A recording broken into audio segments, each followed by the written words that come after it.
Can everyone hear us online? Yes. Yes, Now, you can. Yes, thank Yes. you. Okay. Miss Miller, can you hear me? Can now. Thank you so much. Yeah. Good morning. Good morning.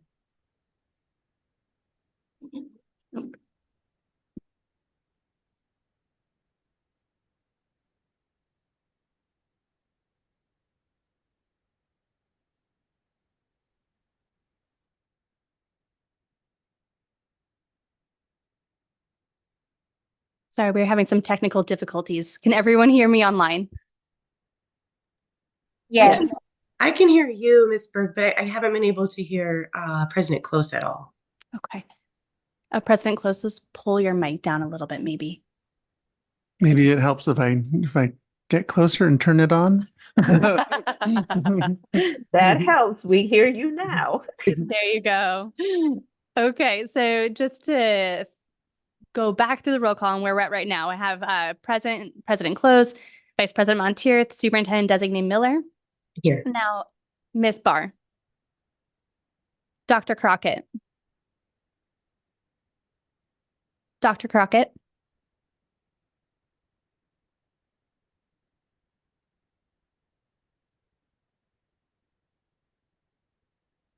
She's here. Dr. Crockett, I believe you're muted.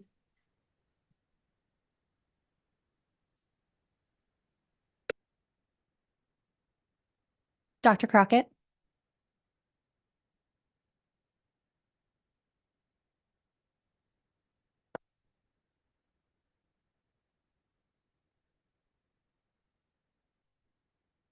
I will move on. Ms. Foster, Present. Mr. Ruiz. Here. We go back to Dr. Crockett. Dr. Crockett, if you can hear me, can you put a thumbs up or something? We do need you to say that you're present for quorum.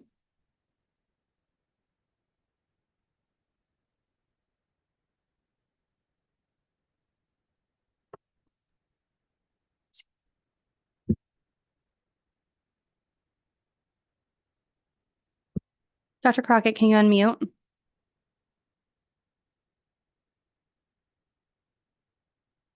Okay, board members, we're going to take a moment and I'll try to get a hold of Dr. Crockett so we can start the meeting. Thank you. Okay, thank you.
Dr. Crockett, I know that you can hear me via Zoom. If you're not able to call in via the Zoom link, you can go ahead and call my cell phone and you can speak through my cell phone. We'll try that.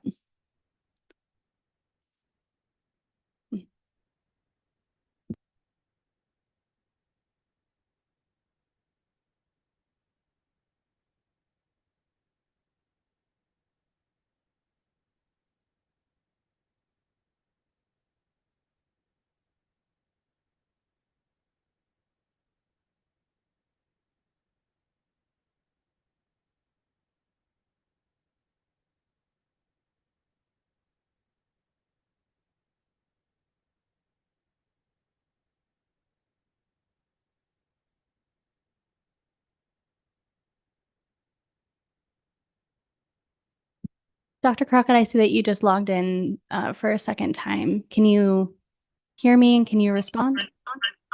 Can you hear me? Oh.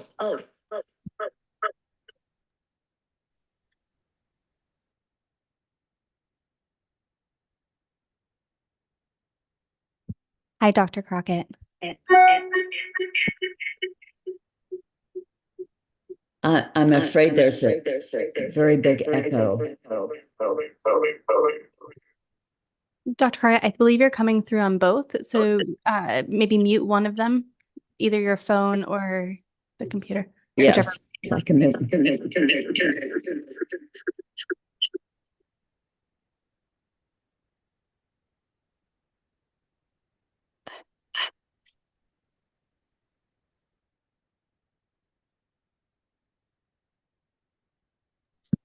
Can you hear me? Yes, we can. So happy to say I'm present. Oh, we're Sorry. so glad too. Right. All right. Well, let's try this one more time just so we have a very clean roll call. Thank you, Dr. Crockett. Okay, so President Close, Here. Vice President Monteith, Here. Superintendent Designee Miller, Here. Miss Barr, Dr. Crockett, Here.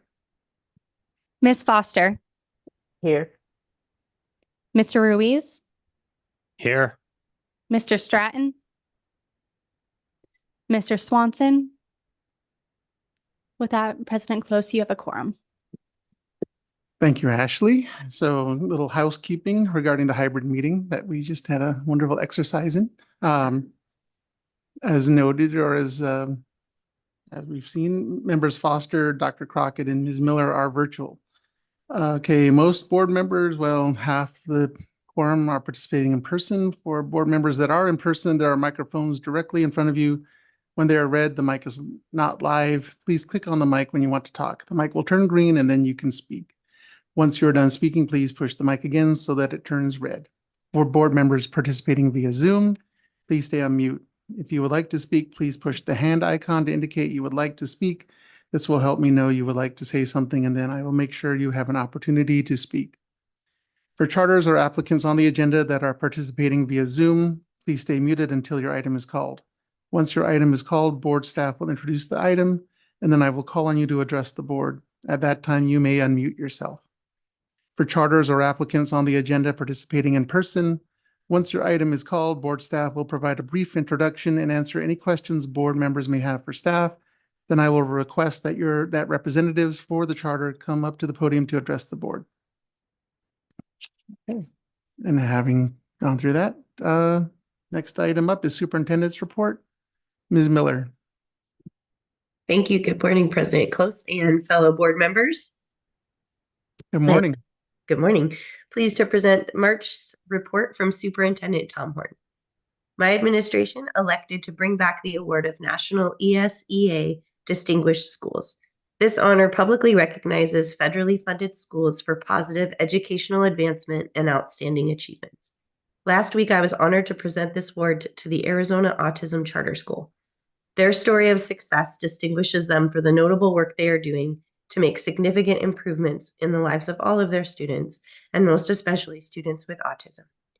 As recipients of this award, the school receives a commemorative award package, a dedicated section of the ASEA website, a special presentation at the National ESEA Conference, and a $10,000 financial award.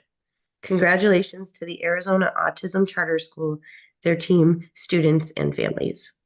This concludes the superintendent's report. Thank you, Ms. Miller. Moving on, next item, E, Executive Director's Report. Good morning, President Close, Superintendent Designee Miller, and board members. As I do every month, I'm going to update you on the number of amendments that have been approved by me and the number of surrender or voluntary surrender agreements that have been approved by President Close. And those are designations that and authority that the board has given to both of us, right, for these individual requests. So for surrenders, we did have 2 voluntary surrenders this past month since our last board meeting. One was for Sonoran Sciences Peoria, and one was for Sonoran Sciences Davis-Monthan. Those closures and surrenders of the contract will be complete as of June 30th, 2024. For AOIs approved since the last meeting, there have been 0. And then I have approved 55 amendments since the last board meeting. And those amendments typically are changes to board governance, school governance, potentially changes in instructional days, program of instruction, mission, those types of things, more technical in nature for those charter contracts. Our board staff has been very busy since the last board meeting. They did 8 interval reviews and had 3 renewals. They also did a few site visits. So these are site visits for regular pop-ins and then our specialized accountability. And they completed 19 on-site school visits. Additionally, I am excited to introduce to you a few new board staff members. The first I'd like to introduce you to is Regan, and she actually has been with us for a few months, but this is the first time I've been able to introduce you to her. She's coming to us as an education program specialist, and she is a part of our Northern Arizona team. So Regan, can you please come up and introduce yourself?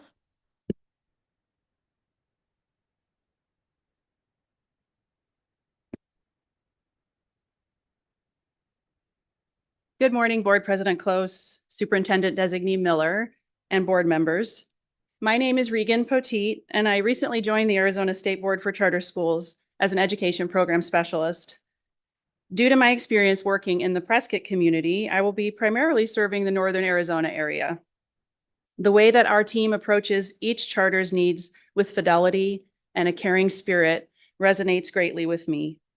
The opportunity to contribute at the agency level and then see that ripple out in support of the board's mission to improve public education in Arizona by sponsoring charter schools that provide quality educational choices is a privilege for me.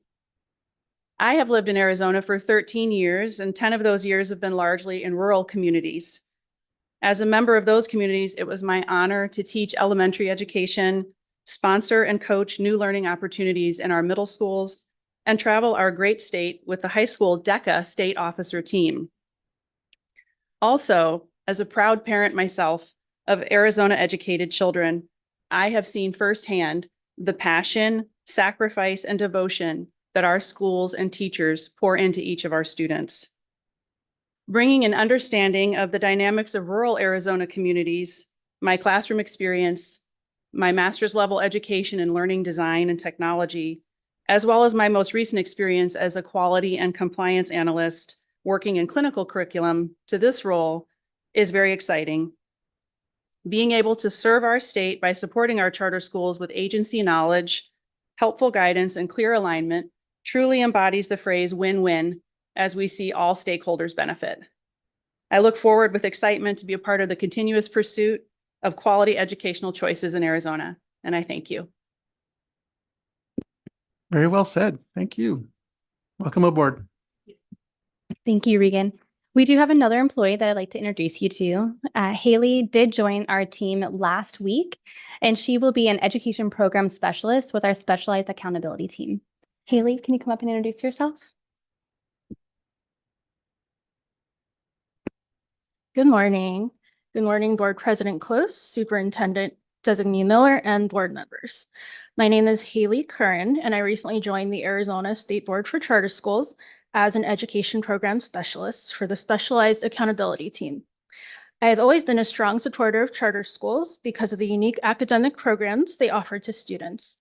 My professional goals and experience deeply align with the agency's mission to improve public education in Arizona by sponsoring charter schools that provide quality educational choices. I started my journey with charter schools teaching in Pennsylvania in 2013 and continued working in charter schools when I moved to Arizona in 2014. I have been extremely impressed with the number of high-quality charter schools Arizona offers to our families. I started as a K-2 math teacher and simultaneously coached teachers as a project child coach. As a coach, I really enjoyed creating and leading professional development, as well as conducting teacher observations to pinpoint strengths and needs and ensure academic programs were being implemented with fidelity. In 2016, I was given the amazing opportunity to present implementing effective math stations to a variety of charter school teachers and administrators at the Arizona Charter School Association's All-Region PLC. In 2018, I started my position as Title I math coach, where I was able to ensure the school's Title I program was providing the school community with optimal support. I gained valuable experience coaching math teachers while ensuring math instruction was fully aligned with Arizona state standards. As a Title I math coach, I have experience working with state agencies through participation in ADE's Cycle 4 review and also the Arizona State Board for Charter Schools 5-year review, where I created and submitted much of the documentation needed for the review. I am now excited to gain experience on the agency side of things and contribute to the agency's goals.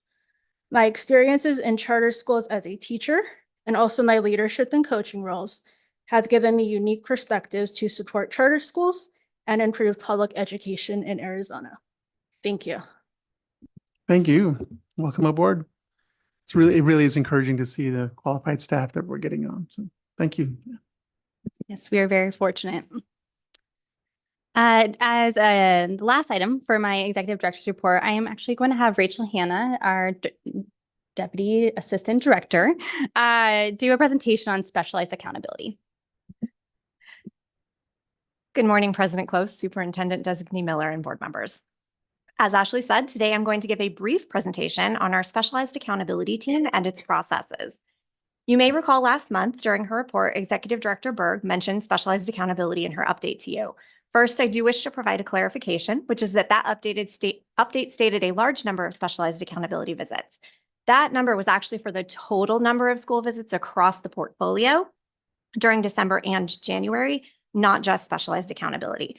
In a typical month, 4 to 5 specialized accountability visits will take place. The number will be determined based on how in-depth those visits are, and I'll talk more about that. But as a result of that update, at the last meeting, board members requested more information on these visits, and I'm happy to share that with you today. So first, I want to share with you. That's fun. So first, I want to share with you the folks that do comprise our specialized accountability team. And you can't see Cassie's face, but she's right here, so you're good. These 3 ladies you see on the screen do comprise the specialized accountability team. As you can see, Haley just joined our team actually last Monday. They are a sub-team of the overall customer service and accountability team on board staff. But these 3 ladies receive additional training to be able to assist charters in addressing more specific, more unique, complicated, or long-term challenges. It's important to understand that the specialized accountability team has a variety of responsibilities that fall within the board's work, but are outside of our standard monitoring that's conducted by the majority of the charter support and accountability team. These responsibilities include reviewing, responding to, and investigating complaints, conducting reviews and visits of schools that are in certain processes as determined by the board, and more than anything, these individuals provide a very high level of support to the charters that truly need it. This year, board staff has received 50 total complaints. Only 3 of those remain open at this time. Our complaint process is very proactive, and we are often getting to issues before the official complaints actually come in, or we are able to efficiently direct possible complainants to a more appropriate entity, such as the Arizona Department of Education if it's a special education concern. I do want to state that 84% of our complaints this year have been auto-closed, and typically they're auto-closed for a few reasons. One, they're outside of our jurisdiction, or they don't contain any evidence to support the complaint to allow us to investigate that complaint. However, I think it's important to understand that even in those cases, most complaints allow staff to facilitate communication between the complainant and the charter entity or the school so they can work together on a resolution rather than us having to investigate and take action. Specialized accountability also includes reviews and visits, and reviews and visits occur under specialized accountability for a variety of reasons. The largest one is often board action, and so that could be due to the board choosing to place a charter holder on a consent agreement or the board choosing to place a charter holder in additional monitoring. You may recall in past years, you've had renewals before you. And in those renewals, there have been some concerns about that renewal, but not enough to non-renew. And so you have stated, we're going to renew this, but we ask board staff to conduct some additional monitoring. That's where the specialized accountability team will step in to do that additional monitoring. In addition to those reviews for board action, we also do reviews based on a variety of sources. So as you saw on the previous slide, that could be due to a complaint. If we get a complaint that would warrant us to visit the school and look into something, we'll do that. It may also be that we've received news of a transition or a pressing issue. They have a new executive director. There's been a large number of board members that have turned over. They may be in a position where we can come in and provide them some additional support, some additional training, step in and help them to understand the nuance of operating a charter when there are new people in those seats that need that help from us. Could also be due to an outside agency notification. Sometimes we'll receive notification from Exceptional Student Services at ADE or State Board of Education that they've seen something that's concerning and outside of their jurisdiction. And so they're notifying us. We may send the specialized accountability team in to take a look at that, have some conversations, gather some information, and provide support in that situation as well. It's important to know that sometimes this occurs due to a news article. If there's a news article that raises concern and we haven't received a complaint, we may send specialized accountability in to do just a standard pop-in, see what's going on, check the temperature, make sure everything's great, make sure they don't need any support to get through a situation, and do that. Also, it can be done as a follow-up to standard monitoring. So as you know, our team goes in and does these interval review visits. They do that 5-year review, they do that pop-in visit. Every once in a while, there will be something that raises some concern from board staff, and we just want to take one more look. And so that's where we'll have the specialized accountability team go in, double check those fingerprint clearance cards that were of concern, or make sure students are receiving adequate instruction, standards are being taught, et cetera, if there's a reason for some additional concern. Again, every one of these are done in the spirit of support. We're going in not to catch you doing something wrong. We're going in to figure out if you need some help and how we can help you with that. And often that will result in this team referring folks for additional training, whether that be with us or maybe an ombudsman's office due to an open meeting law situation. And so that's where we can step in and help them get ahead of their own issues as well. It's important to know that these reviews often range from a full review with full documentation submission, such as those on consent agreements, whether it's in the area of compliance or academics, or it can be just a quick pop-in visit to ask a few quick questions. So far this year, we've done approximately 40 specialized accountability visits, and there are a few that are scheduled for the remainder of the year. It's important to know that these numbers do shift and change over the course of a year as new information comes. Could be a pending closure or a new concern. It could also be that they were an F school 3 years ago. They now have an A letter grade and we don't have concerns, so we don't need to go check things out this year. It is important to know this team is very heavily trained to be able to provide solutions and information to help schools navigate their challenges. And these reviews do include that high level of specialized support. So I can say it over and over again, but the main thing this team does is support our schools. And so without naming names, I can give you a couple of very clear examples where this team has been very successful. We had a school last year or the year prior that the board members actually reached out to us with some concerns about some turnover in the executive director's seat. There were some things that had transpired that they wanted us to take a look at for them because they had concerns. So this wasn't driven by us. This was driven by the school's board. It allowed our team to go in, have some meetings with that school, help them get on track. They actually created a relationship with this team that allowed them to reach out later. They're having some additional financial concerns. We were able to not tell them what to do, but provide them options and ideas so they could come to their own solutions and solve their own problems, but in a way that was done through an informed way. We can often say, we can't tell you what to do, but some other schools have done these things. Some other schools have done these things. Have you thought of trying this or reaching out to this school for some additional counselor support? Have you reached out to the association? So these are often the places where we can step in.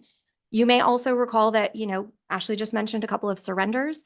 The specialized accountability team can help with those situations too. When there's things going on with parents being upset that their school is closing, that team can step in, provide solutions, provide ideas, help with that process and that transition. So it's important to understand that while this team does a lot of work and a lot of monitoring and holding accountable, they also do it all in the experience of support and help to those schools as they need it in the areas that they truly do need it. And that is specialized accountability in a nutshell. I'm happy to answer any questions if you have them. Any questions? Very good job. President Close, I have a question. Ms. Miller. Please forgive me, everyone. I'm so stuffy. Thank you so much for that presentation, Ms. Hannah. I had one question. So regularly scheduled reviews, like the interval reviews, things like that, have that public facing outcome, right? There's the report is sort of filed according to that school. Is the specialized accountability the same, or is that internal with board staff? Yes. So I'm going to answer that with an it depends. Generally, if a complete visit is conducted, if a full visit with documentation review, et cetera, is conducted, there is a final report that is issued that is placed in the document management system for that charter. If it's such as the school that I mentioned that had reached out to us with some concerns around turnover, the visit itself was public. The results of the visit itself were public, but all of the conversations we had with that charter are not public. They were conducted virtually, lots of conversation. That's not documented and written into a report or anything like that. So the things that you're going to see in a report around specialized accountability, this is a great question, are going to be those very fact-based specific things: fingerprints, resumes, website issues, open meeting law issues. Those standard items would be what would be compiled and put into a public report. Those conversations that we're having in the support side of things, those are not placed into a public report. Does that answer your question? Thank you. I think it might have answered my next question too, which was are the basics done for each of these as well, like the fingerprint check, the resume? So it does double sort of as a pop-in visit, it sounds like.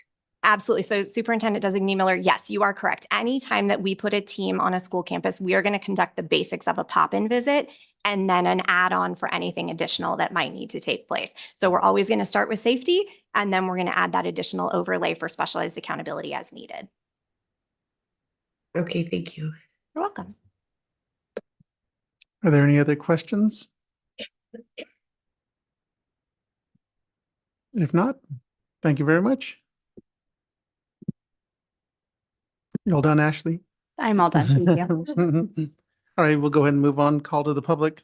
So, pardon me if I mispronounce this, but Teresa Mungai from the Arizona Council on Economic Education has requested to speak. Additionally, the Arizona Council on Economic Education provided information which has been posted with the board materials for the public to view. Good morning. Good morning, President Close, Superintendent Designee Ms. Miller, and board members. Thank you for having me today. Like President Close said, my name is Teresa Mungai. I am the Director of Teacher Programs for the Arizona Council on Economic Education, here with my colleague, Monica Martinez, who is our Director of Operations and Community Relations. So we wanted to come speak with you because charter schools are a vital entity to Arizona education, and we want to make sure that we are providing opportunities to all Arizona schools, kindergarten through 12th grade. Our organization is a nonprofit organization that has been around the state of Arizona for 50 years, not me personally, but we have been around for 50 years, and we want to make sure that all students have access to economic, personal finance, and entrepreneurship education in Arizona. So what I'm going to focus on today is our teacher programs to support educators that are in the classroom and administration in supporting their educators. And then at the end, I'll talk a little bit about the other programs that we have.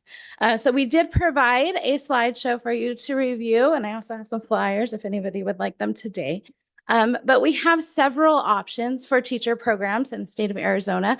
And I do want to mention that we are Arizona only. We are an affiliate of the National Council on Economic Education, but we only serve Arizona teachers and students. So as far as teacher programs that we have, we do provide free professional, I know that's a 4-letter word in economics, but we provide at no cost professional development opportunities to all teachers in Arizona, kindergarten through 12th grade. Again, to incorporate economics and personal finance and entrepreneurship education into areas that they already teach. We do this through standalone workshops. We also do this through webinars, as we all have learned to manipulate online services now. Just to give you an example of a few of those that we offer, a few weeks ago, I did a workshop. It was the economics of STEM for elementary teachers. And so it was at the Phoenix Zoo, which makes it super cool. But we want to make sure that teachers have the opportunity to experience spaces outside of the classroom so that they can have that opportunity to bring those experiences back to their students. So that is an example of a workshop that we may host, whether it be on a weekend, during spring break, or after school. We also provide a slew of webinars. We usually do 2 to 3 a week. Again, kindergarten all the way through 12th grade. Just to give you an example, I'm doing Elmonomics coming up soon to teach elementary, very primary grade elementary teachers how they can bring out some of those economic concepts when they're using Sesame Street. We have also done the economics of books that were turned into movies like Willy Wonka or Cloudy with a Chance of Meatballs, and how teachers can pull out those economic concepts like decision making and cost benefit analysis and goods versus services and some of the concepts like that, so that they start early. So as a former high school economics teacher, I was always dreading those kids that came in as a blank slate. And so we don't want any more blank slates when they come to be 18 years old. They should have that background knowledge already. We do provide workshops and webinars at the high school level. We actually have a program called Money Minutes that was developed by a colleague of mine that ties math standards and concepts to personal finance concepts in very real world applicable scenarios. So that would be an example of the high school that goes from kindergarten all the way through geometry. We also have an entrepreneurship program for 7th through 12th graders and young adults to help them understand the process of starting their own business and what goes into a business plan and things of that nature. So we really heavily try to support teachers and give them ideas and resources and lesson activities that are very hands-on, tangible things for kids to do and experience. Again, kindergarten through 12th grade. We also have an entire on-demand webinar library on our website. So if teachers don't have the time during the day, because teachers don't have time, we just know that. If they don't want to come to something in person, they can sit in their jammies at home and watch an hour-long webinar and get resources for their classroom then. And we send them all the resources as well as their PD certificate for recertification. We also offer in-services to all schools and districts in the state of Arizona. We do those through their half-day in-services. So we work with administration to come in, which we really like doing those because then you have a team. So if I have all your kindergarten teachers or all your 5th grade teachers, we can really cater it to their school's mission and what resources we can make available to them so they can work as a team to implement those time after time. I did mention a few of our academic programs, our Money Minutes program, in our Building Young Entrepreneurship program. We also have a K-12 supplemental resource for curriculum. So we have one that's K-5, one that's 6-8, and one that is high school that has lesson activities tied to all the state standards. For elementary and middle school, it's tied to their social study, their history and social science standards. For high school, it's directly tied to the economic standards, which includes personal finance. All of these are free of charge to all teachers and administrators and districts in the state of Arizona. Lastly, I do want to mention that besides our teacher programs, we do offer an entire slew of student programs and student competitions. We also have community programs that we've been doing. We do family nights where families can learn about budgeting and personal finance together as a family unit. We also have been attending many STEM and STEAM nights lately, where we show them how the personal finance connections work into STEAM with the math component. So at this time, if you have any questions, I'm happy to answer them, but thank you so much for the opportunity. And if you do have any questions, please let us know. Any questions? All right, thank you very much. I'd just like to comment that I just came from breakfast with the president of my tribe, and I did mention this program to him because one of the it's a good problem to have, is that a lot of our minors, all of our minors have trust accounts. So when they turn 18, they come into a lot of money, and we're always trying to figure out a way to help educate them, prepare for that. So thank you. Okay, are we done with comments? Okay, we'll go ahead and move on to the consent agenda. This is Jessica. I move to approve the consent agenda as presented. There's a motion. Is there a second? I'll second that. There's a second. We'll go ahead and take a vote. Vice President Montier, Aye. Superintendent Designee Miller, Aye. Dr. Crockett, Aye. Ms. Foster, Aye. Mr. Ruiz, Aye. President Close. Aye. Motion passes. Okay, that is it for consent agenda. Moving on to item H, charter amendments. Rachel.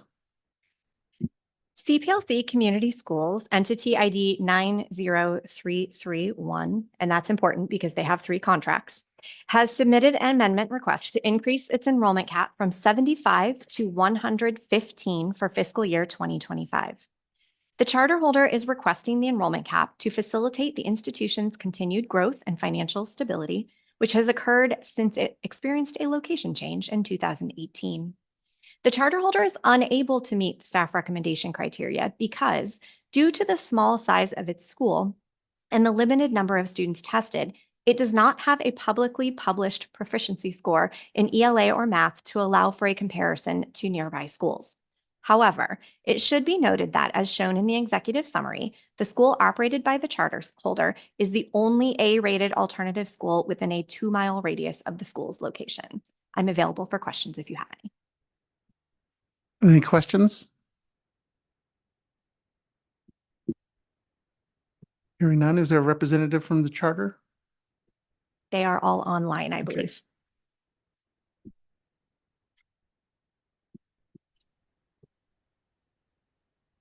Anyone from CPLC? Good morning. Can everybody hear me? Yeah. Good morning. Good morning, President Close, Superintendent Designee Miller, and members of the board. I am Lori Mejia, Superintendent of CPLC Community Schools.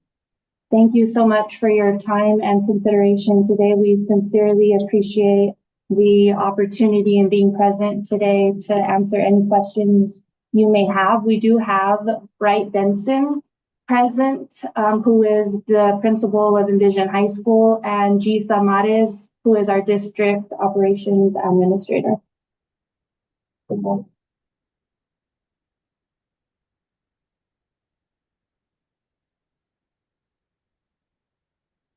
Any questions from the board?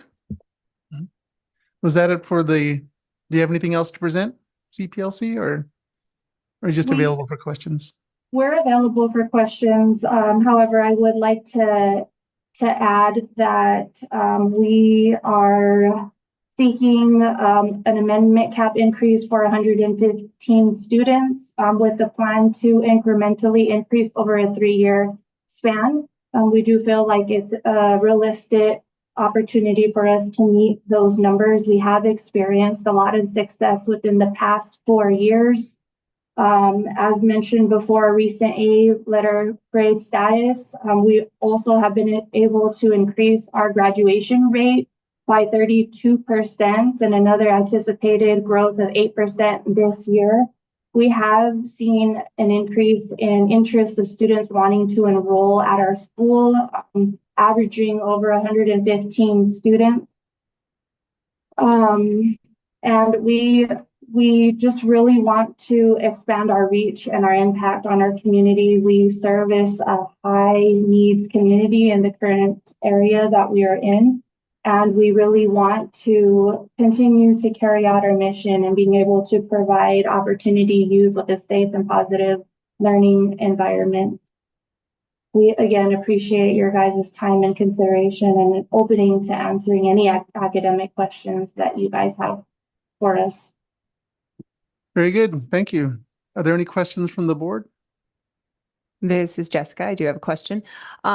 Just curious about the school benchmark assessments that you use, typically because that gives an indication. I feel like I'm just looking at a blank screen. So if you can see me and it looks like I'm looking out in space, I promise I'm trying to make eye contact with the screen.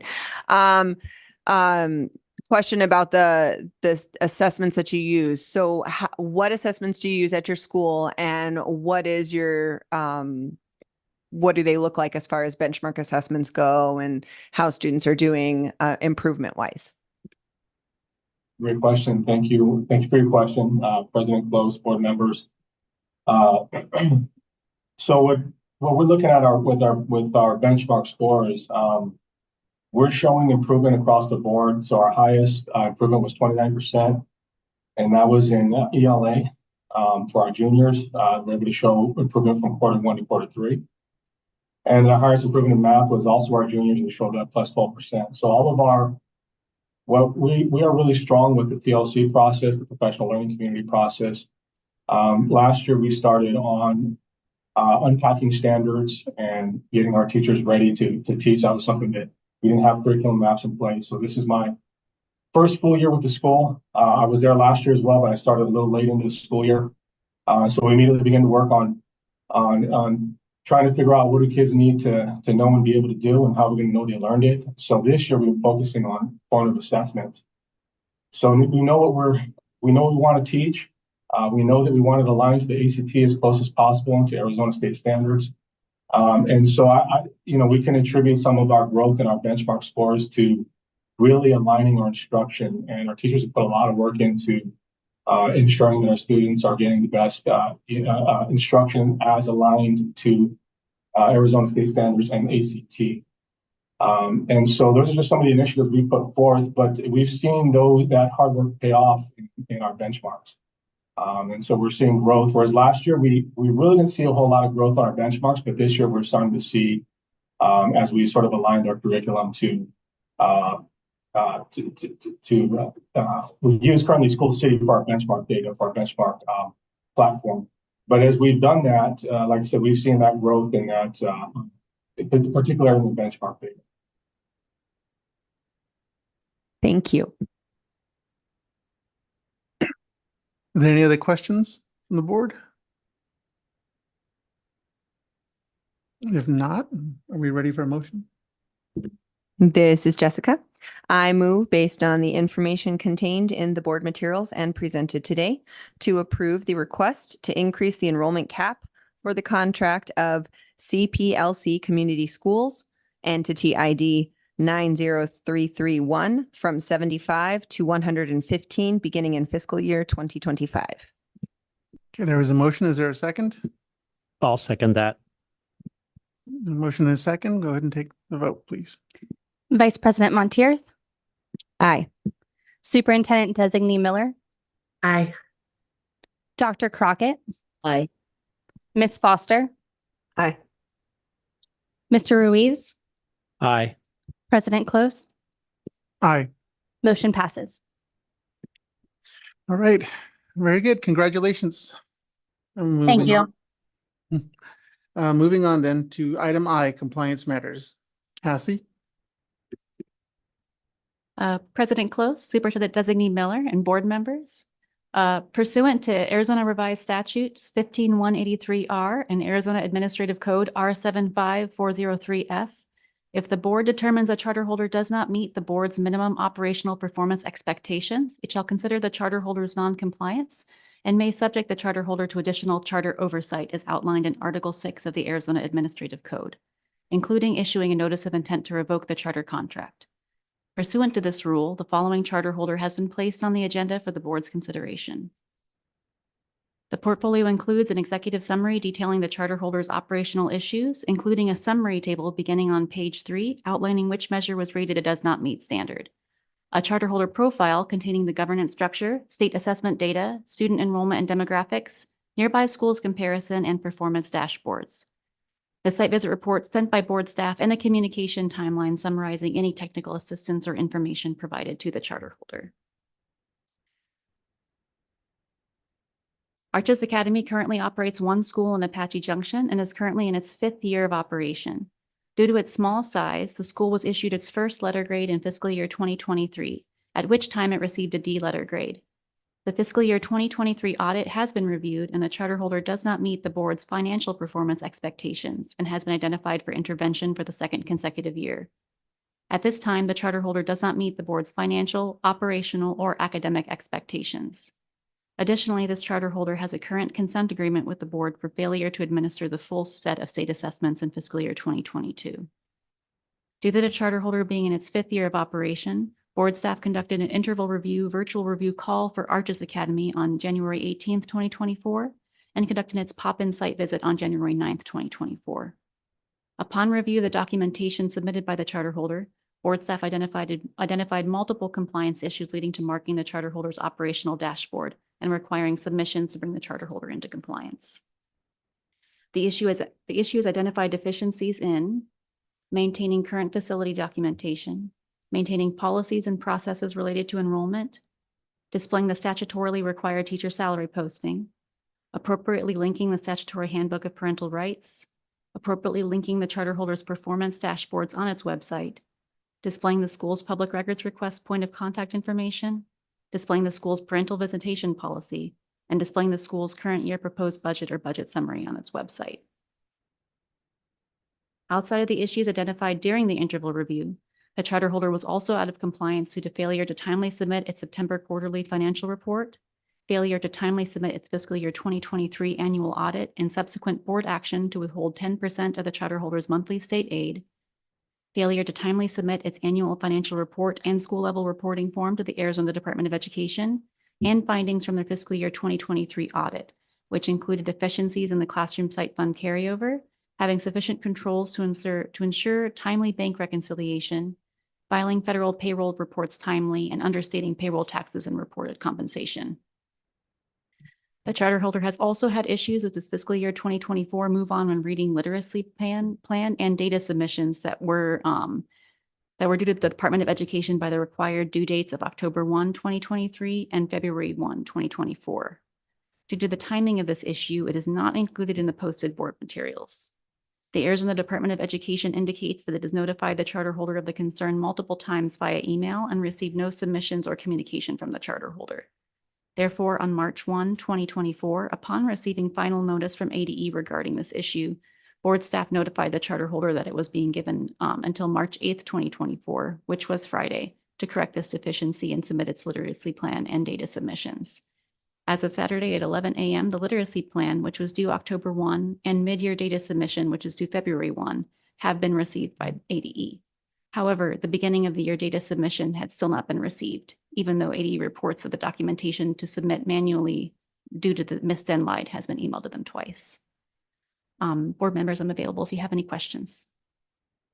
Any questions for Cassie? If not, is there a representative from the charter? Good morning.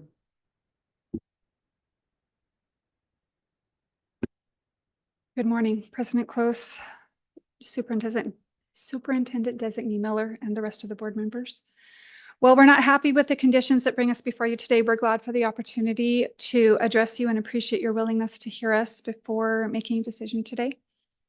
We're very aware that our performance does not meet your expectations and assure you that it does not meet ours either.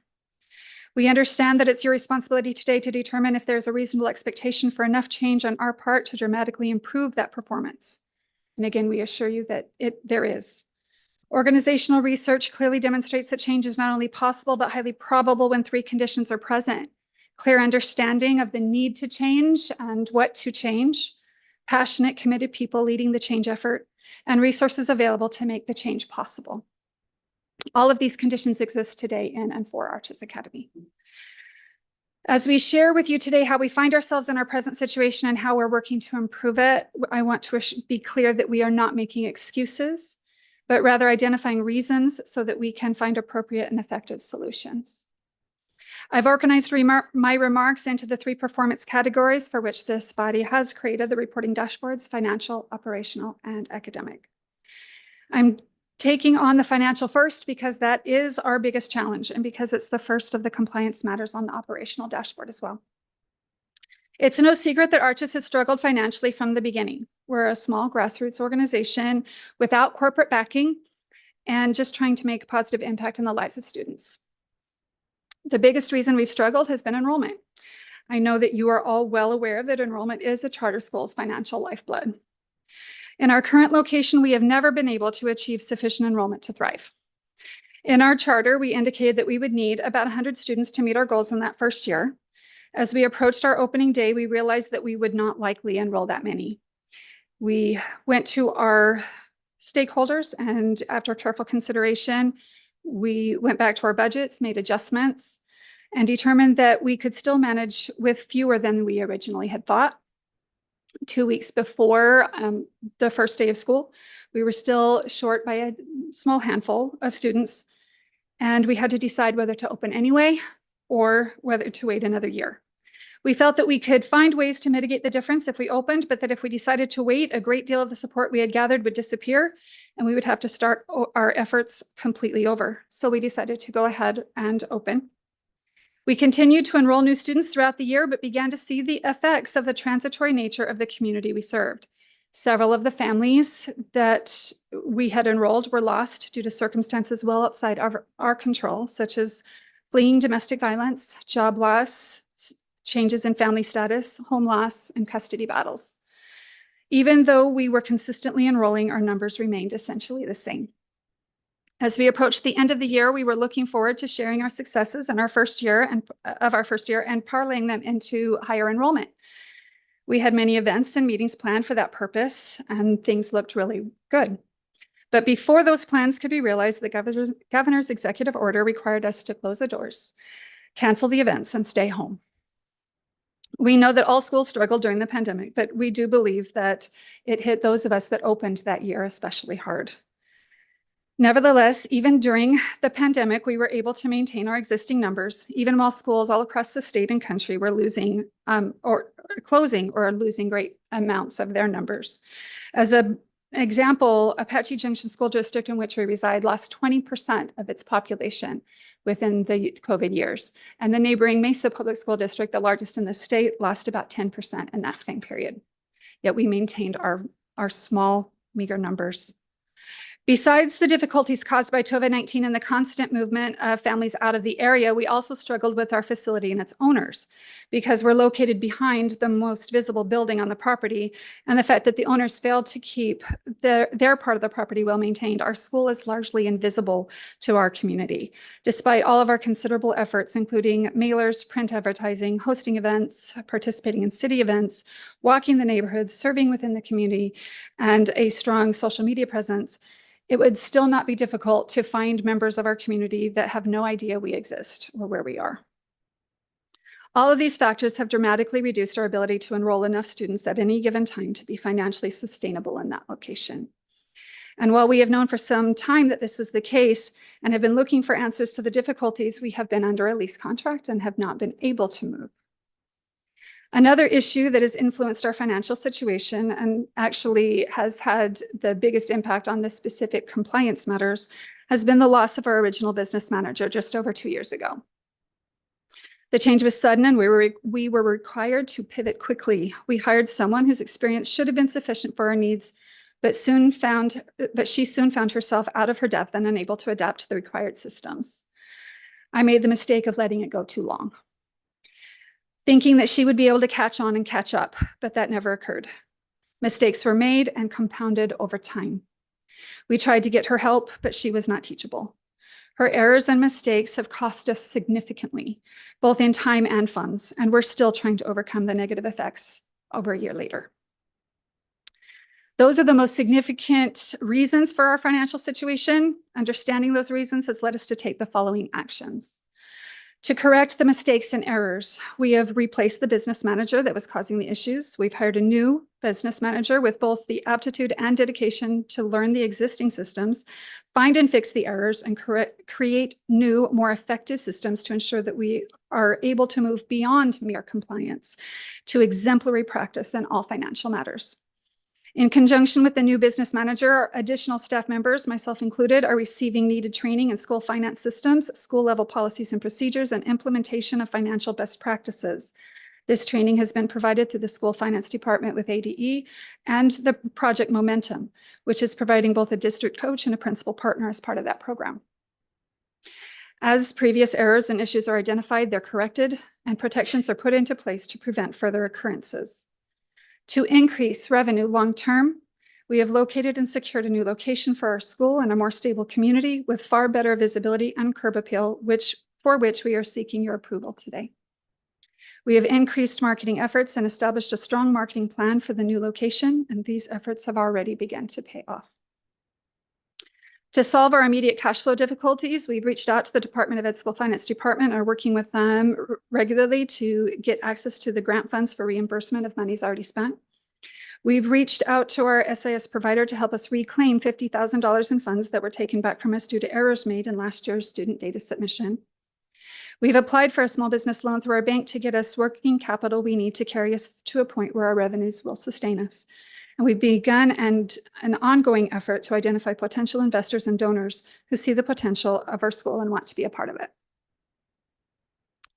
Moving on to the matters of compliance on the operational dashboard, I'd like to take each item in order, stating first that Arches has never intentionally been out of compliance with any mandate from ADE, Charter Board, or any other entity.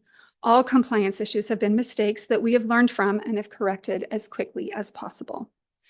Our annual audit package, we did not submit on time, and we had 4 findings in that audit. We've already addressed this body previously at the time that was found to be late on the steps that we've taken to ensure a timely submission in the future, and we're still developing our corrective action plan for the audit findings. However, the following actions have already been taken to ensure timely and successful audits in the future. As mentioned previously, we've replaced the previous business manager with someone who has the ability and determination to keep accurate records and complete the necessary submissions in a timely way. It should be noted that although the change in personnel had occurred before the late submissions, those submissions were highly dependent on documentation that was incorrectly managed under the previous business manager, and it took time to correct and recover those documents. We have learned from our mistake of not allowing enough time for a new auditor to complete the work and will allow plenty of time for future audits to be completed before the deadline. We have improved our filing and document retention systems to allow for easier retrieval of needed documents during the audit and other monitoring processes. These systems are now also communicated to more staff members to protect against loss due to staffing changes. We have broadened responsibilities for audit-related tasks and cross-trained all staff with such responsibilities.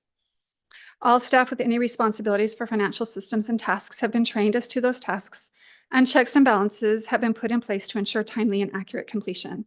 This process is also ongoing as new training is being received. Second on that list is our enrollment documentation. The interval review process identified some areas in which our enrollment paperwork was unclear or lacking sufficient detail to appropriately notify parents of their rights during the enrollment process. We reached out to clarify what was lacking and then made the corrections immediately. Third was the safe environment. The internal review process identified an issue with both our fire inspection and our certificate of occupancy. At the time of the previous fire inspection, most closely in time to the actual review, the inspector had told us that we had passed that inspection, but that noted a couple of items that would need to be followed up on. We provided that documentation in the review process. When the reviewers reached out to the same inspector, they were told that we did not pass the inspection and would need to be re-inspected. So we arranged for that re-inspection and passed that inspection. That documentation was then submitted to the reviewers. Previous to it expiring, we had reached out to the city about renewing our temporary C of O. And we're told that the C of O on record for the facility was at a higher standard than what was required for a school, and that they would not lower the standard to give us a new C of O for that property. We were assured that the previous C of O would stand and be sufficient for our needs.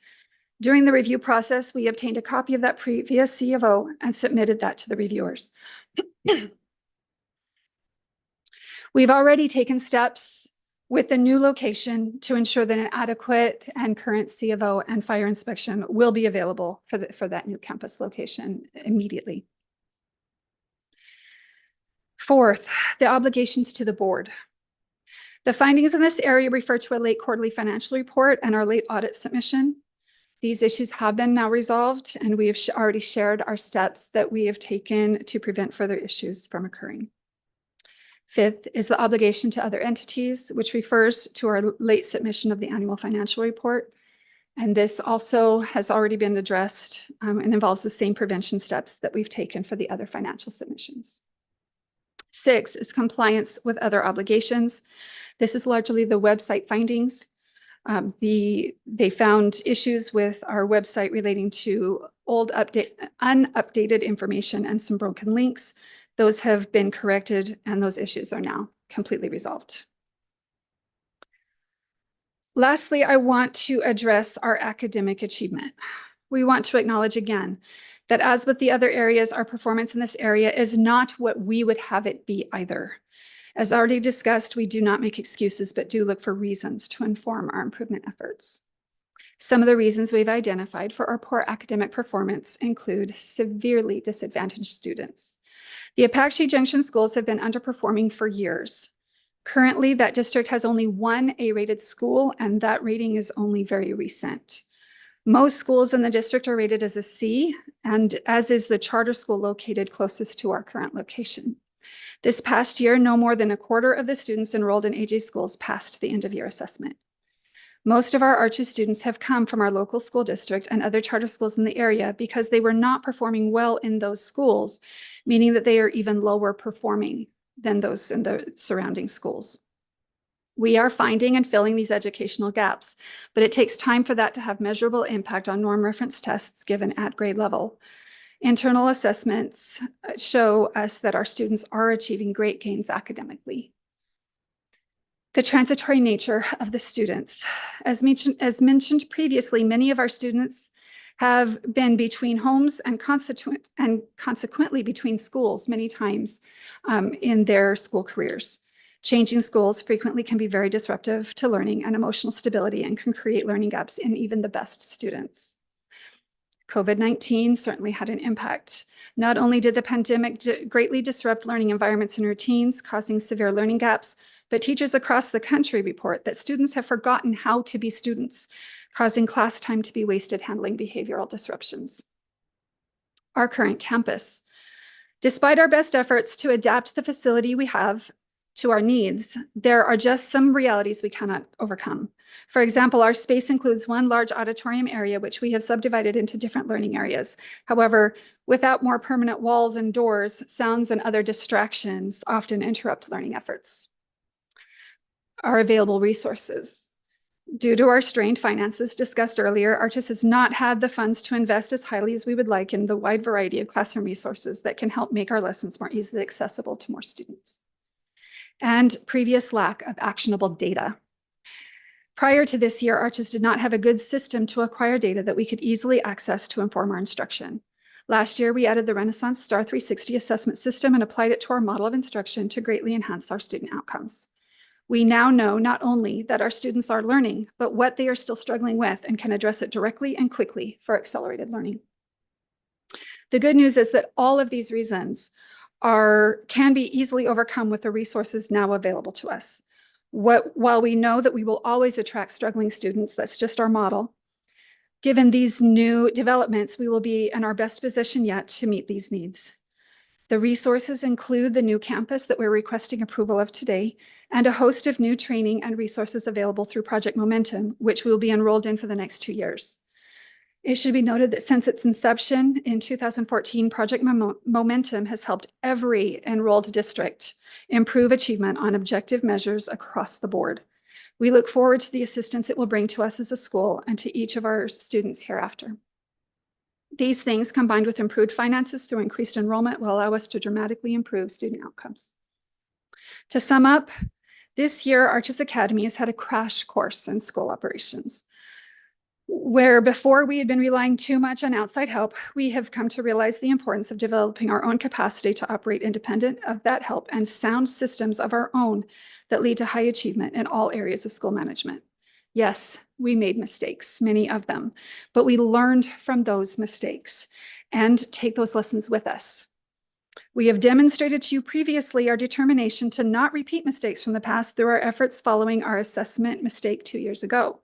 That error led to changes which we have used to achieve perfect assessment participation last year, and we're on par for the same again this year. We are no less dedicated to the changes that are resulting from these other errors. As educators, we know that making mistakes is often the best teacher. It would be a shame to waste the lessons that we had fought so hard for. Arches Academy is committed to vastly improved performance in all of these areas. We understand the need for this improvement. We have dedicated, passionate leaders driving the changes, and we now have more and improved resources to achieve them. We're committed to becoming one of the charter school districts that this board can point to as exemplars of best practice and high achievement. We ask you to please allow us the opportunity to put what we have learned into action and continue serving students and their families in our new location. Thank you for your time. I'm open to your questions. I'm apologize. What was your name again? Could you restate it for the record? I'm sorry. I'm Michelle Edwards. I'm the charter operator for Arches Academy. And yeah, so you're the operator. Yes. Was there any additional history? Were you what was your history with the charter? How long have you been associated with it? I wrote the charter contract or the charter application. Okay, very well said. Thank you. Any questions? President Close, may I provide one clarification before you get into questions? Sure. I just want to make sure that the board is clear that what is up for consideration today is the operational non-compliance. I know Ms. Edwards did mention the school location amendment request. There is a school location change that Ms. Edwards did provide staff information on. So she does intend, I think she mentioned in her presentation that she intends to move the school next school year to a new location. If the board continues a school after today, then that amendment request will need to be submitted formally. And that is an amendment request that I can then sign off on. But it's a separate issue. Today it's operational performance. Correct. Yep. And in your board materials, there is information about that school location change because it may impact your decision in today's consideration. Thank you, Ashley. Are there questions from the board? I have a question. Okay. So are we able to ask questions about the new location at this time? Absolutely. Okay, let yes. Member. Go ahead. And that information on where the new location is, I'm looking at, it's because we have 68 pages of what page is that new location on? Member Ruiz, it is in Appendix G. And if you give me one moment. Appendix G. Sorry, it's J. It is page Okay. 57.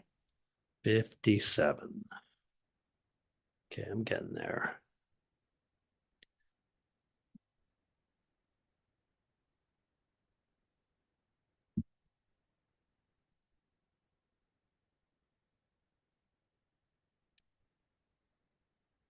Six. So the new location, is on East. You see, you're proposing moving from Superstition Boulevard to Brown Road in Mesa. That is correct. How many charter schools are in the Mesa area? Like we usually know how many. We're within 2 miles, 5 miles. I did ask staff to pull that data for you this morning in anticipation of this question. Within 5 miles of that new location, staff has identified, oh, sorry, this chart does, oh, yes, it does, 44 charter schools serving grades K through 8. Within 2 miles, 44 total public schools serving grades K through 8. with 13 of those being charter schools, and within 2 miles, 10 total public schools, 2 of those being charter schools. Okay. Can I ask a follow-up question about that? So you had mentioned that your school has a D rating with those schools in that area moving in, if we move over there. What are we looking at as far as school rating goes? And then I have a follow-up question after that. Within a 5-mile radius, schools serving grades K through 8, 30 A-rated schools, 8 of which are charter schools, 9 B-rated schools, 2 of which are charter schools, 1 C-rated school, none of which are charter schools, and then there's 4 additional schools that did not receive a letter grade. I also have 2 Mile if you would like it. Yes. 6 A-rated schools, 1 of which is a charter school, 3 B-rated schools, none of which are charter schools, and 1 not rated, which is a charter school. Okay. And then question for you regarding the move. So that is a pretty big shift for our students and I say our, because obviously Arizona, we're all here for them, and families and staff. So what are we looking at as far as buy-in? Because you had mentioned earlier, the number 100 sticks in my head. I think it was 100 students was what you needed to have enrolled in order to have the financial backing to be able to be where you wanted to be. And then when you originally opened up, it wasn't that number. So if I read correctly, you're somewhere around 40 enrolled for this year. Is 50. that 50? Okay. And then of that 50, how many are planning to go with you? And then in addition to whatever that number is, what do you already have guaranteed to go there? So because if that's not there, then the financial backing isn't there, would absolutely make no sense to do anything. Absolutely. We have 40 of our 50 students that have committed to coming with us, at least. There are some that haven't responded to our survey requests yet at this point. We also have, as part of our ITM, we operate small micro schools. We have additional 40 students that are committed to enrolling as micro schools next year, which if we receive our enrollment targets will still be within our 40% of our cap for the ITM. We also have already begun, minimally so, because until we can have an approval, we are hesitant to go all in all of our marketing efforts in that area. However, we have started marketings in the area around there. We have an interest list of 85 students as it stands right now. We have one of them's already enrolled and others who are very interested. The plus that we have there, even though we stand at a D rating, and I am under no delusion that, as you know, if a parent's going to look for a school based on rating, we're not going to get their attention. We understand that completely, but we are a mastery-based school, which is rare in our state, even though it's being implemented across the country. Some states are actually requiring their schools to make the move toward mastery education. So our model is very different, and that's where we stand out, and that's where we will attract the families to reach our enrollment caps, our enrollment targets.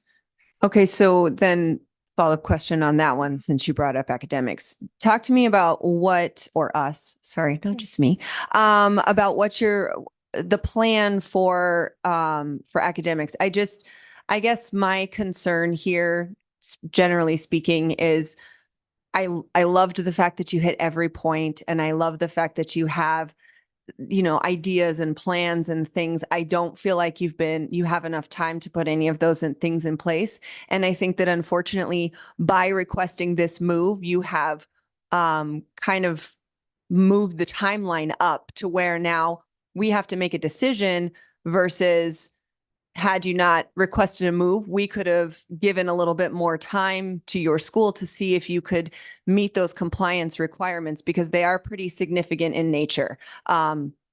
Well, not pretty, they're really significant in nature, honestly. And so there's a huge, huge, huge concern there. And it sounds like you've got really great ideas, and it sounds like you've put some steps into place, but we're still seeing some challenges this school year. It wasn't just like last school year and the school year before. So those are areas of concerns to look at.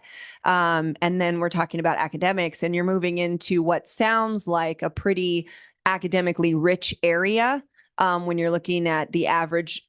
Correct me if I'm wrong, but based on what you said, Rachel, it was roughly A and B schools is what we're looking at within the 2 and 5 mile radius.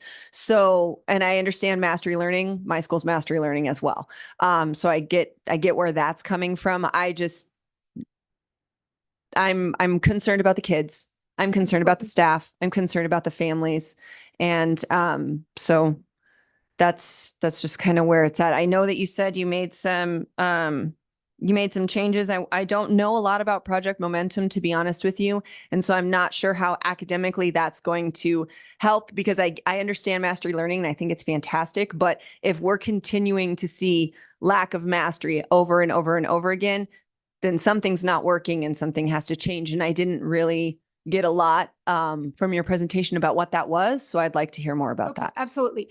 So first of all, before we even address Project Momentum, as far as I did mention in here, the fact that we have really dug in deep into our regular assessment and that assessment plan in order to be able to beef up our academic systems. So we have 90% of our students have made regular, consistent progress across this year with the academics by using that STAR assessment data in both reading and in math. About 10% of our students have already achieved this year above a full year's worth of growth in their achievement. So we're seeing dramatic improvement in our academics this year. Obviously, we haven't yet gotten to the point of our end of year assessment, so we'll have to see how that plays out in that time. But we are seeing through our internal data tremendous impact of our systems this school year with that assessment data. Then comes in Project Momentum. So this is the school improvement plan people from ADE. They're bringing Project Momentum to our doorstep with $175,000 worth of grant money and lots of training available to us and our staff. Using this grant money, all of our staff will be certified in their position before the beginning of next school year. In addition to that, they will have the additional opportunity to train more specifically and more deeply in their curricula and their subject matter. In addition to that, we will have across the board training in all things academic advancement. And that's what Project Momentum does. They hold a very high standard with increasing above state average, increasing student achievement to above the state averages, and increasing that letter grade as mandatory non-negotiables as part of their program. So there will be lots of oversight, there will be lots of attention and lots of assistance and support as we go through this program to make sure that these academics improve. Sorry, more questions. So you had mentioned grants. So, two questions. First, when did you get started with Project Momentum? They only just reached out to us these last couple of months. We've met with Caroline Lynch, who is our liaison with that 3 or 4 times now. And we are right now writing the budget to make sure that all things are in place. That deadline for that budget is April 1st. Okay. And you had mentioned, and forgive me if my notes are kind of sketchy. You had mentioned drawing down on grants that you were in the process of working. So what happened there where you didn't draw down on your grants? Well, again, this was this change in the business manager situation. Our previous manager never got the hang of doing that. She did not begin the process in a timely way for us to be able to have that grant written. In addition to that, the lovely, wonderful person that had been helping us with our grants up to that point got really frustrated working with her and stopped working with us. And so we were left onto our own without help and with somebody who just didn't know the system. So since that time, our new business manager has been working like the dickens, but although with all of the extra monitoring and such as that has come our way this year, he's been desperately trying to get all these submissions done in a timely way and hasn't had the time until now to really sink in and make that happen. So he is working with I'm not going to remember her last name, but Tina over at ADE to make sure that our grants are in approved statuses so that we can then begin drawing down those funds. Does anybody else have questions, or am I just gonna? Okay. Because I have a couple more. Go Okay. ahead. I guess I have Sorry, some it's the comments. Jessica show. Go ahead. That happens sometimes. Just cut me off if you need to. Okay, good. As far as the website goes, who is in charge of your website and what happened with broken links? Because a lot of those, what was indicated, seemed to be things that were fairly easy fixes, Yes. or things that could have been kept up on. So talk to us about that. You're absolutely right. We have one of our staff members is responsible for doing that. I had gone to him well in advance of the review and said, hey, these things, you got to check them. You got to go in. I know you think you've got them done, but you've got to check these and make sure these all work. Gave him a list, asked him to please check all of them. My fault for not checking up again. But he thought they were done and they weren't. Okay. And you had mentioned COVID. So I'm gonna, switching gears. I know that there are some there was some grant money that came through ESSER 1, 2, and 3 Yeah. For COVID assistance, Yes. but also that we had to submit, and I say we, as a charter operator, I had to as well, submit safe return to school plans and those kinds of things. So part of that process is talking about what happened when COVID happened and school closures and all of that. So I'm interested to hear some more from you about, I understand closing the doors, but education still occurred. So Yes. how did that happen Absolutely. for you? And then how did you pick yourself up by your bootstraps and carry on, which I know is very difficult because grassroots, I get it. No support from corporate people, same. So just trying to understand what happened there, just because I know it's hard and it hit really hard, but it's also, we're looking at years of Sure. challenge. And so just trying to get a better understanding. So we actually were very successful on the education side of dealing with the COVID situation. Many of the schools in our area took a much longer to make that pivot to get to where students were back in classrooms again. We got lucky in some ways that announcement happened the day before our first day of spring break, and we had a 2-week spring break. We had all of our staff in that Monday and had a full out training on how to use Google Classroom and began setting that up. Our students were in classes on the first day back from spring break, and they were learning successfully throughout that entire time. We also really prioritized getting back to in-person learning as quickly as possible, especially important for our population of students.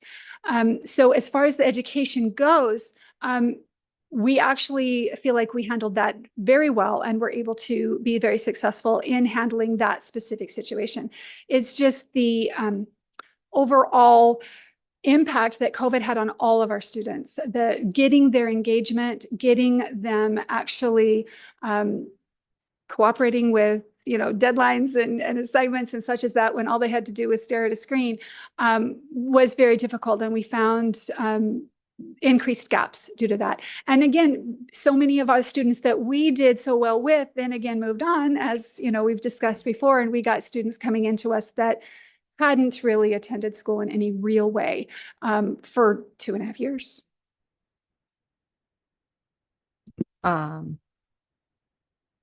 Does anybody online have questions? Since I was I'm just kind of wondering- just rapid firing it. Sorry, taking over for you there, President Close.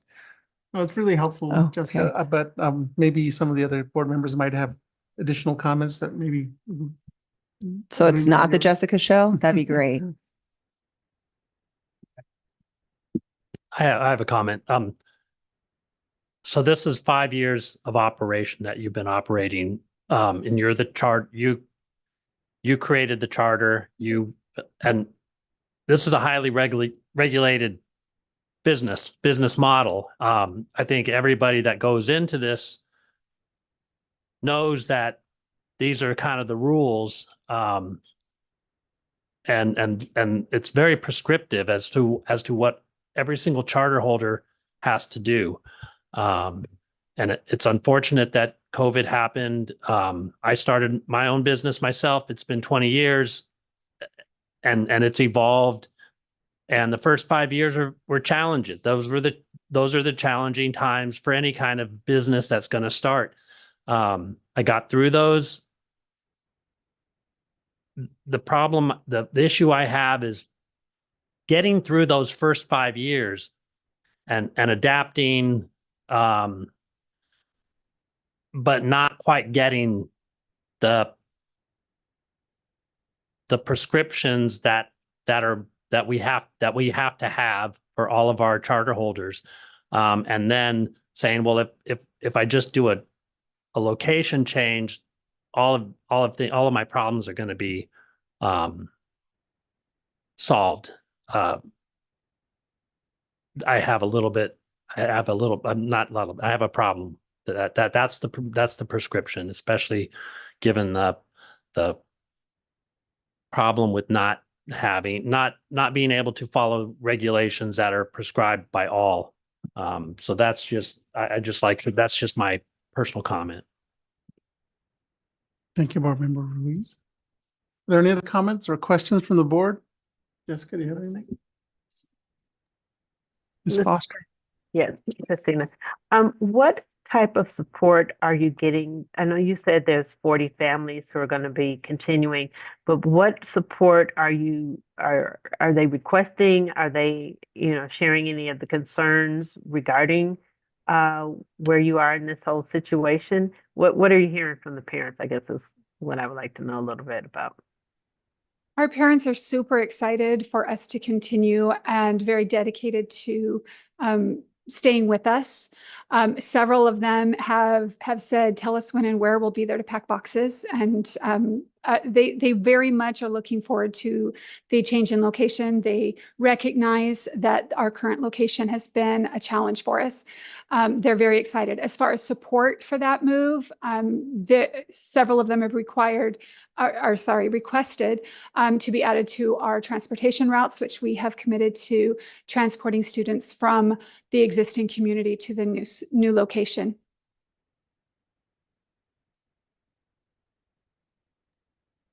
President Close, I have a question.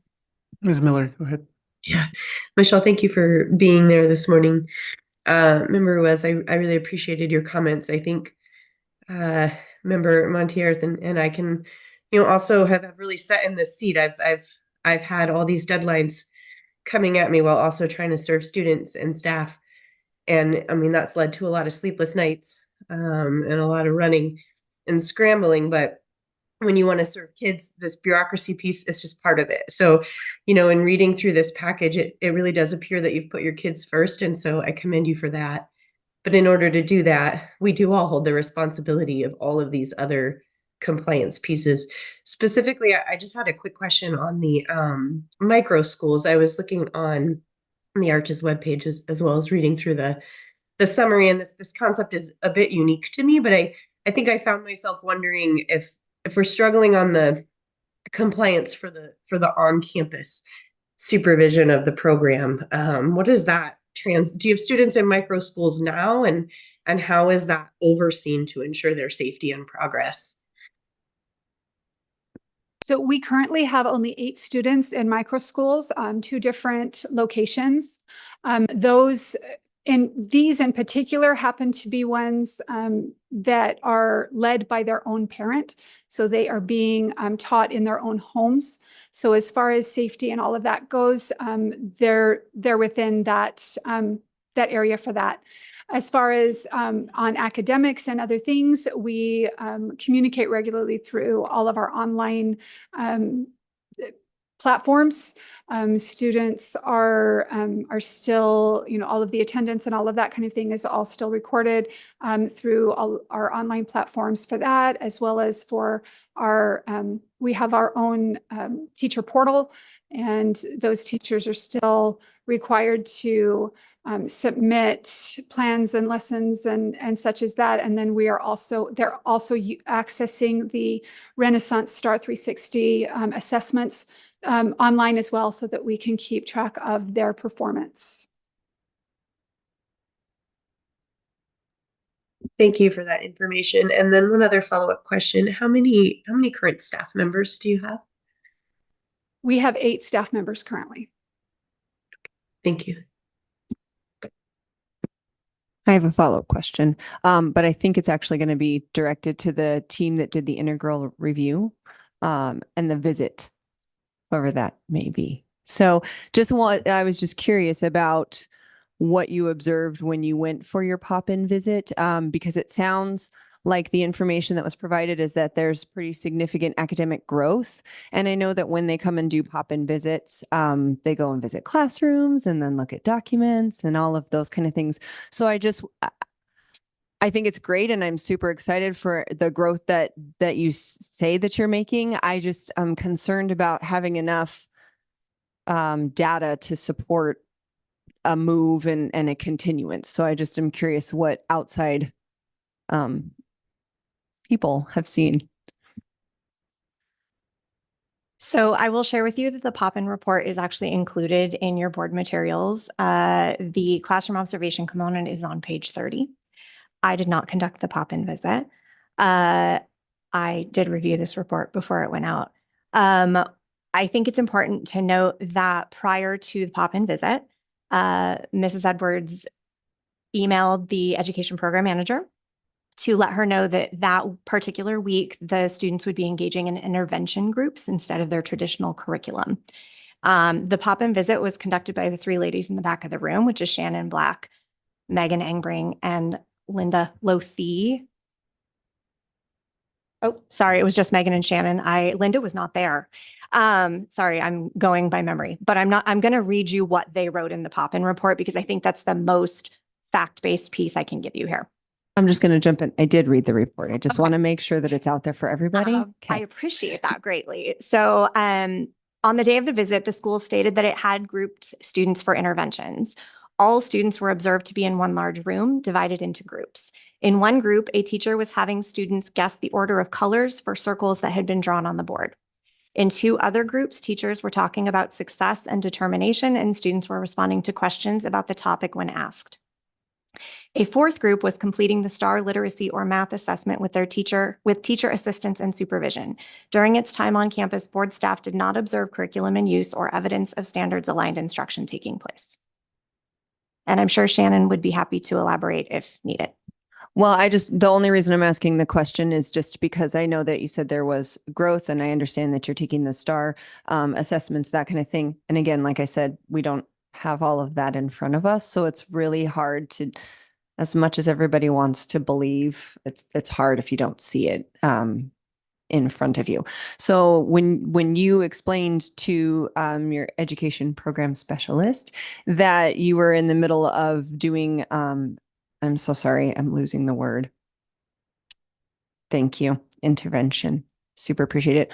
Talk to me about what intervention looks like, especially since you're a mastery level school, how you can support the curriculum that way, and where you're going with that. And I also understand, given the report that was shared, the one big room, your concerns about the walls and that kind of thing. So that part aside, what does intervention look like? Because it sounds in my brain, what it's looking like is small group setups in one large area, but what's happening within those groups? How does it go with intervention? Sorry. Typically our intervention, we have a regular interventionist who works with small groups of students and those lessons are very much based off of the data provided by the STAR 360 assessments. That's very much, it's just a part of the culture. We call those classes WIN, What I Need. And many of our students participate in those classes. There are other times that we determine that there is a need for a more widespread intervention, which we usually do like on a Friday. Those are our specific set aside times for intervention and enrichment. So if there's a subject that is needed additional time on, we have spent several Fridays with groups learning how to tell time on an analog clock, because that's what none of them could figure out.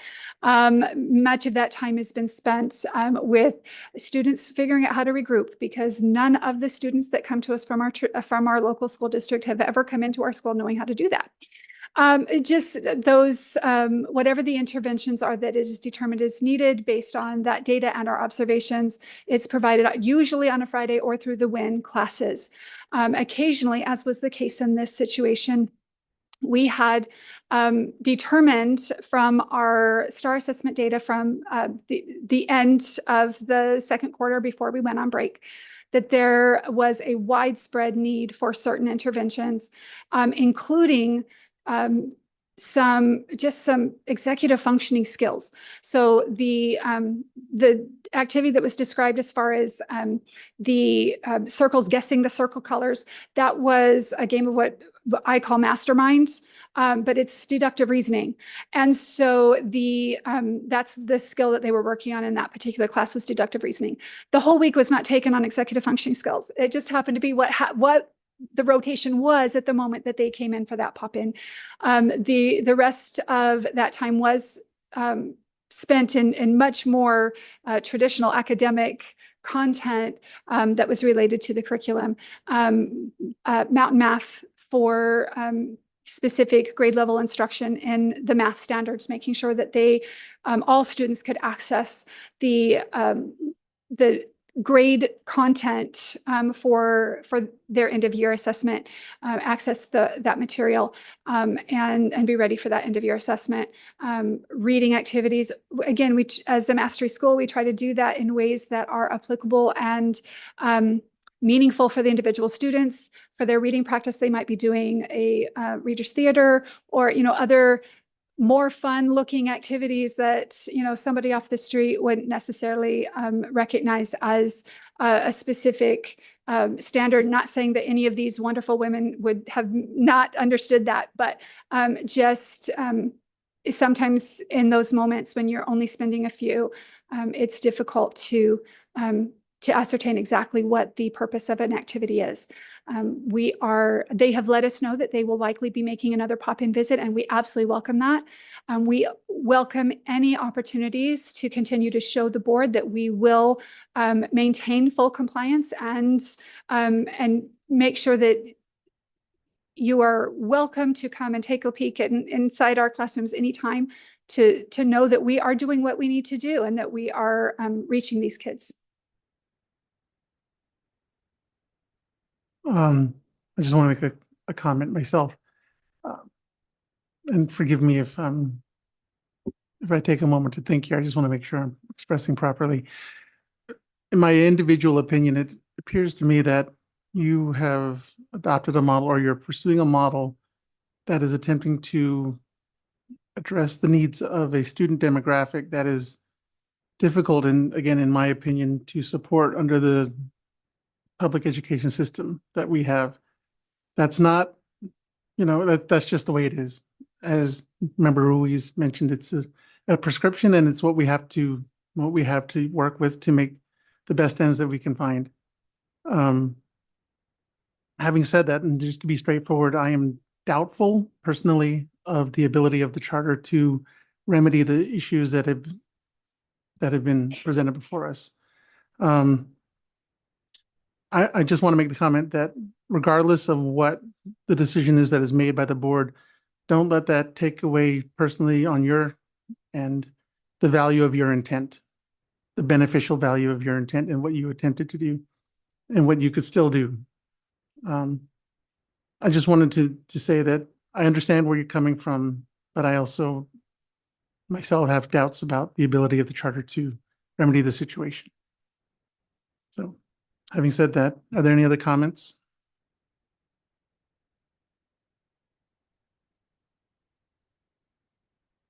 If not, do you have anything else, Ms. Edwards?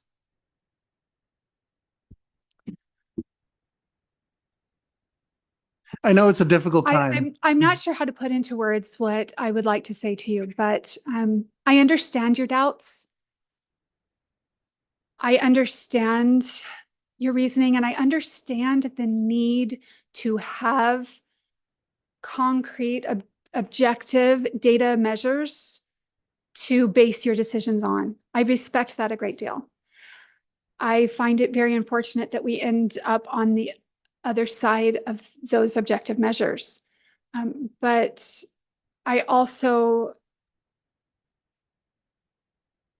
just want to state that this is something that we all take very seriously, that we, as I said, we're not trying to make excuses for the past. We intend 100% to be in full compliance here out, and that we are committed and dedicated to that outcome, because we know that those objective measures tend to lead towards the outcomes that we are looking for our students. We have had an unfortunate situation. As to Ms. Monteith's comments about bringing a location change at this time, we don't have another time. Our landlord has let us know that he will not be renewing our lease. And so we will have to move in order to survive. And we have found a wonderful place to move. And to Mr. Ruiz, we are not of the belief that this is the magic bullet that's going to fix everything, although we do know that it is necessary to our improvement efforts. We know that this is going to take a lot of work. You will not find a more dedicated 8 people on the planet than work for me. They know it, they love it, and they work to move heaven and earth to make it possible, because we care about these kids, and we just want to serve them and more families, to bring to them the benefits that we have been able to bring to the students that we are currently serving. We understand that this is a difficult thing for you sitting in your chairs to understand where we're coming from and what we have actually accomplished. I could stand all day and tell you all the anecdotal evidence of the impact that we're making for these families, and we just want to keep doing that. We know that we can. We don't give up isn't in the vocabulary. We know that we can, and we will, given the opportunity. So thank you very much for your consideration. Any final questions or comments? If there's been thought from the board already, is there a motion? Yes, this is Jessica. So I do want to say, just before I make my motion, that we greatly appreciate your efforts and see that you are working very hard to make some changes. And there have been a series of unfortunate events, it sounds like. But I feel that we're in a position where I have to move to issue a notice of intent to revoke the charter contract for Arches Academy for failure to meet the operational performance expectations set forth in the board's operational performance framework and violation of its charter and state and federal law. Arches Academy is given notice that it must comply with the requirements set forth in administrative rule regarding notice to the school, staff, parents, and guardians of the notice of intent to revoke, and with the required submissions to the board. There's a motion. Is there a second? I'll second. It's Carol Crockett. Seconded by Dr. Crockett. Go ahead and take the vote. Vice President Monteith. Aye. Superintendent Designee Miller. Can I ask a clarifying question? Will this occur at end of school year? That is correct, Ms. Miller. If the board does issue the revocation, we will work the charter to close down as of June 30th, 2024. Thank you. I vote aye. Dr. Crockett.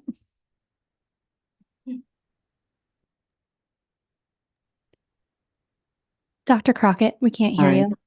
Aye. Thank you so much. Ms. Foster. This was very hard, and I too would like to commend you on your efforts. But but I am going to go with aye. Mr. Ruiz? I'd like to, yeah, this is very difficult. This is probably, I think this is only the second one that we've done, and I know I can see the passion that you have. You're doing mission work, and obviously children in our public school systems need people like you and people like the people that work for you, and perhaps there's there will be some other opportunity for you to do this type of mission work and help the 40, 50, 100 students get the education that they need. But I vote aye. President Close? Real quickly, so as you can see how the vote is going, I do want to say I appreciate everything you've done. And I like that term mission work. The anecdotal information you alluded to is meaningful. You've made a positive impact. But moving forward, I'm going to vote aye on this for revocation, but I hope that you continue on the same path with a good heart that you've had. President Close, motion passes. All right. Not probably the hardest thing that we ever have to do on this board. Moving on, item J, Andrea. President Close, members of the board, most charter holders' fiscal year 23 audits have been submitted to the board, with the remaining audits due at the end of this month.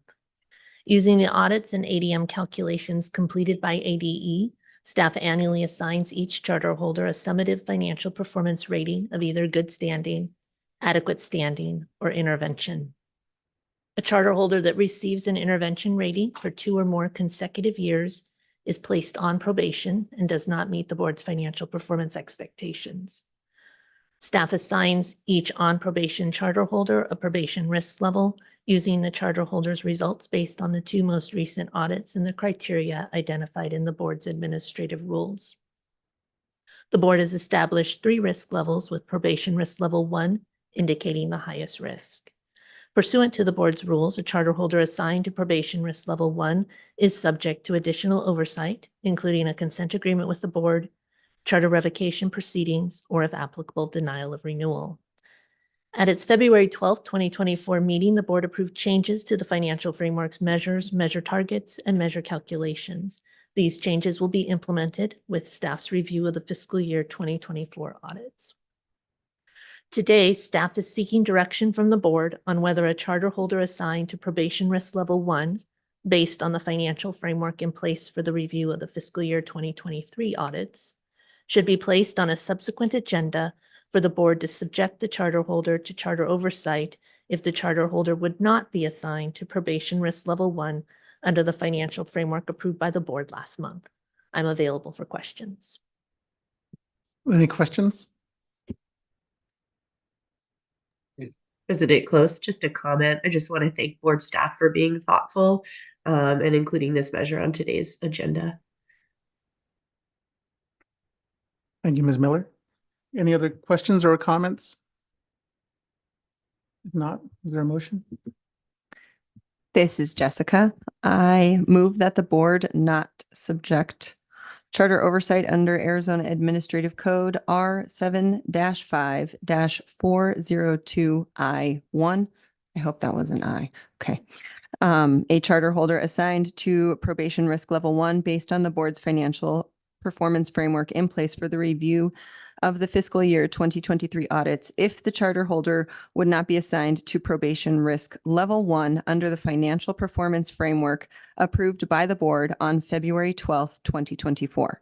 For a charter holder assigned to probation risk level 1 under both financial frameworks, I move that the board direct staff to place the charter holder on a subsequent agenda for the board to determine the appropriate action to take under Arizona Administrative Code R7-5-402I1. There's a motion. Is there a second? I'll second that. Motion and a second. Please take the vote. Vice President Monteith? Aye. Superintendent Designee Miller? Aye. Dr. Crockett? Aye. Miss Foster, Aye. Mr. Ruiz, Aye. President Close. Aye. Motion passes. Okay. Item K, summary of current events, future meeting dates and items for future agendas, anything? I have one update for you. We do have 2 continuation bills moving through the process for our agency, and want to just update you that as of today, those both are recommending 8 years of continuation for the board. So we're very pleased and excited that we do have the 8 years. That is still at the higher level than what we're seeing for other agencies. So excited for that. We have our next meeting on April 8th. And that is all I have to report on this item. Okay. Before we adjourn, I just want to say I attended the Charters at the Capitol, saw Rachel there, a couple other staff, Ms. Miller. It was just good to see the kids and staff from all the charters out there. It was always a fun event. So, having said that, nothing else. We'll go ahead and adjourn the meeting. Thank you all. Thank you. Bye. Stay safe, everyone.